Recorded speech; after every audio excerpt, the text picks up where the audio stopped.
안녕하세요. 박원경 변호사입니다. 이번 시간에는 피해자의 나이가 쟁점인 경우라는 주제로 한번 좀 설명을 드리도록 하겠습니다.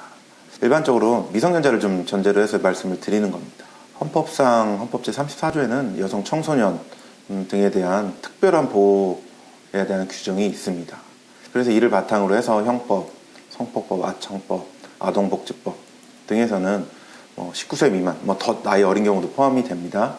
이럴 때 범죄 성립 요건이나 미성년자의 경우에만 특별하게 좀 성립되는 범죄들이 있고, 또 미성년자인 경우 피해자가 가중처벌하는 요건도 있고, 또 미성년자의 경우에는 그 수단이나 이런 것들이 더 낮은 수위에서도 범죄가 성립된다라고 이게 규정을 하는 경우들이 있습니다.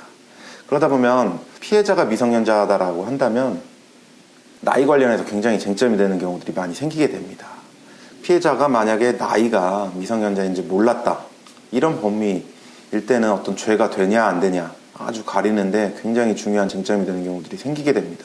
그래서 일반적으로는 내가 미성년자인 거 몰랐다, 이렇게만 부인만 하는 것으로 대응하는 경우들이 있는데, 이렇게 단순히 부인, 몰랐다, 알지 못했다, 이것만으로는 부족합니다. 왜냐하면 미필적 고의라는 게 있어요.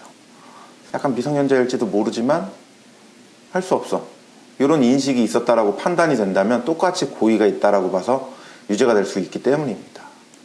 당시 상황에서 모를 수밖에 없었던 여러 이유들, 이런 것들을 충분히 어필을 해야지만 되는 겁니다. 이런 것들을 정황이나 간접 증거라고 하는 것인데, 대표적인 사례를 들어서 한번 설명을 드릴게요. 사건이 이렇습니다. 이게 2020년 9월에 새벽에 자신의 주거지, 저희 피의자 역시 어떤 학생이었습니다. 대학교.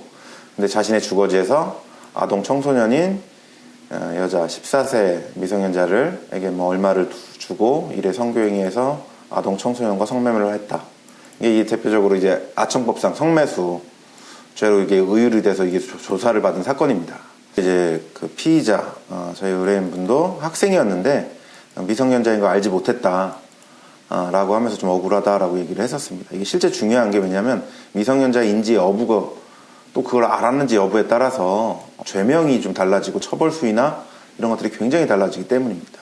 근데 이 사건에는 미성년자인지 여부에 대한 명확한 인식이 있었느냐, 미필적으로도 인식이 있었느냐 여부인데, 대부분 미성년자가 이 성매매를 했을 때는 자신의 나이를 좀 숨기는 경향들이 분명히 있습니다. 왜냐하면 자신의 나이를 그대로 알려줬을 때 오히려 더 성매매가 잘 되는 경우도 있겠지만, 대부분은 그래도 되나, 그래서 더 꺼려지는 경향이 있기 때문에 보통은 채팅 당시에 자신의 나이를 그냥 성인이라고 속이는 경우들이 많이 있습니다.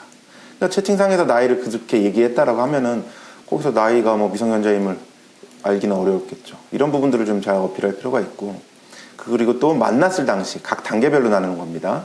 실제 만났을 당시에 미성년자임을 알 수 있지 않겠느냐, 외모나 행동이나 이런 부분에 있어서. 근데 이제 성매매라고 하는 게 만나서 바로 성관계를 하거나 금원을 지급하고 하는 경우이기 때문에 진지한 얘기를 나누는 경우도 드물고 시간도 짧고, 그리고 또 미성년자지만 자기 외모나 이런 걸 감추기 위해서 적극적으로 화장도 하고 어떤 대화를 한다라든지 이런 분위기나 뉘앙스에서 성인으로 착각할 만한 그런 부분들이 있었을 수가 있기 때문에, 그런 부분을 잘 어필을 해서 사실에 기반을 해서 잘 주장을 할 필요가 있습니다. 그리고 또 헤어질 당시에도 이런 상황을 알 수 없었던 부분, 이렇게 단계별로 구체적으로 마치 아주 디테일하게 유리한 부분들을 적극적으로 잘 주장도 하고, 그런 자료들이 있으면 또 제출을 하고, 이런 식으로 이렇게 변호를 해갈 필요성이 있고, 그래야지만 좀 성공 가능성이 있는 것이죠. 그래서 저희가 이런 사건을 변호를 했을 때는 실제 상대방이 14세인데 어떻게 미성년자인 걸 모르냐, 19세 미만인 걸. 하지만 이런 인식이 있다라고 인정이 되지가 않았습니다. 그러니까 고의가 없다라고 판단이 됐고, 다행히 일반 성매매, 그러니까 성매매 알선법으로 의율이 돼서 아청법 성매수 부분은 무혐의로 처리가 됐습니다. 그래서 일반 성매매의 경우에는 초범인 경우에도 이제 교육 조건부로 이제 선처를 한 번 정도까지는 해줍니다. 성인과 성매매를 했다라는 전제라고 본다면. 그래서 이 사건 같은 경우는 이제 만약에 아청법으로 의율이 된다면 법정형으로, 물론 징역형도 있지만 벌금만 받아도 최소 2천만 원 이상이 되게 되고, 무엇보다 중요한 게 성폭력 범죄랑 똑같게 신상정보 등록도 되고 신상 공개도 될 수도 있고 취업 제한도 받게 되고 여러 불이익들이 막대합니다. 그렇기 때문에 이런 사안의 경우에 잘 주장한다면 검사도 좀 더 좀 엄격하게 봐서 판단을 해줄 수가 있는 것 같습니다. 이게 사건 발생 후에 한 1년 6개월이나 걸려서 저희가 기소유예 처분을 받게 되었는데, 실제 나이 부분에 관해서 이게 착각이 있었다, 착오가 있고 상당한 이유가 있다라고 한다면 잘 주장을 해서 이렇게 좀 어차피 뭐 죄가 된다 하더라도 좀 유리한 죄명으로 처분을 받을 수 있도록 하는 게 필요할 수도 있다라고 보입니다. 그래서 저희 블로그에도 이런 부분 좀 올라갔던 부분이 있는데, 관련해서 불기소 이유, 기소유예 받았던 부분, 아까 말했듯이 성매매 알선법으로 아청법은 무혐의가 되고, 이런 식으로 해서 성구매자 프로그램, 교육 프로그램 미수조건부 기소유예, 이렇게 해서 처분이 나왔습니다. 그래서 본 영상과 관련해서 비슷한 어려움이 있거나 혹은 뭐 궁금하신 부분이 있다면 저희에게 문의 주시면 언제든지 뭐 답변도 드리고 관련 영상 제작에도 참고하도록 하겠습니다. 감사합니다.